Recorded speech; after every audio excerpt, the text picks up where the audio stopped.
All right.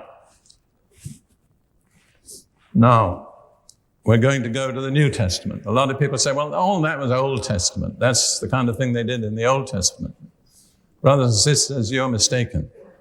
The number one example of fasting in the New Testament is who? Jesus, that's right. Let's turn to Luke chapter 4 and verse 1. Luke 4 and verse 1. This is the beginning of the public ministry of Jesus. Then Jesus, being filled with the Holy Spirit, returned from the Jordan and was led by the Spirit into the wilderness, being tempted for 40 days by the devil. And in those days he ate nothing, and afterward, when they had ended, he was hungry. That is occasionally a truth, that you can fast for a period and not be hungry. But when the fast is over, that's when you become hungry. But that was the beginning of the ministry of Jesus. He did nothing in public ministry until he had spent 40 days in prayer and fasting, seeking God. And it says in verse 1 of chapter 4, Jesus being filled with the Holy Spirit.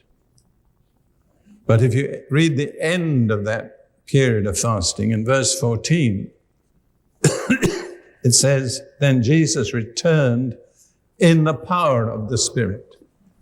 And I want you to know there's a difference.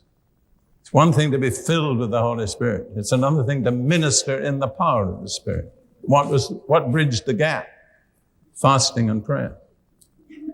Lots of Christians that I know are filled with the Spirit, but they don't have much power because they have not subdued the old opposing ego within them. And the scriptural way to do that is by fasting and prayer. Now, when Jesus taught, and of course the Sermon on the Mount is the main passage we look to, he used the word when 3 times. In verse 2 of chapter 6, he said, when you do your charitable deeds. He didn't say if you do, but when. He took it for granted they would do them. In verse 5, he said, when you pray. Not if you pray, but when. And in verse 16, he said, when you fast. Not if you fast, but when. He put fasting on exactly the same level with charitable deeds and prayer. And he assumed that all his disciples would do all 3. You remember I spoke earlier about the difference between being a disciple and a church member? This is one of the dividing lines. Disciples practice fasting. Church members may or may not. And then we look in the book of Acts at the principles that guided the church in its early days. We turn to Acts chapter 13.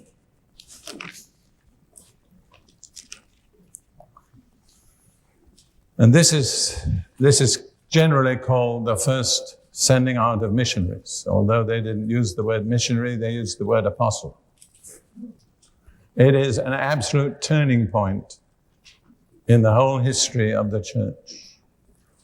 And it says in verse 1, now in the church that was at Antioch, there were certain prophets and teachers. Barnabas, Simeon, who was called Niger, Lucius of Cyrene, Manaen, who had been brought up with Herod the Tetrarch, and Saul, who later became Paul.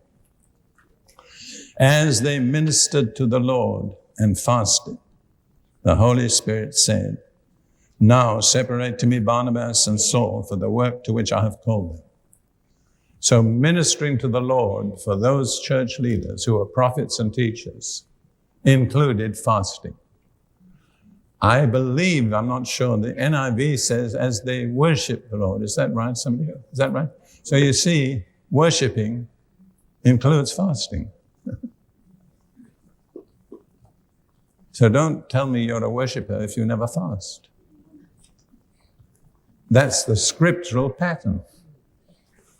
So they got the revelation of the mind of the Lord. You've got to send out Barnabas and Saul. Then they fasted again. Please note. Goes on.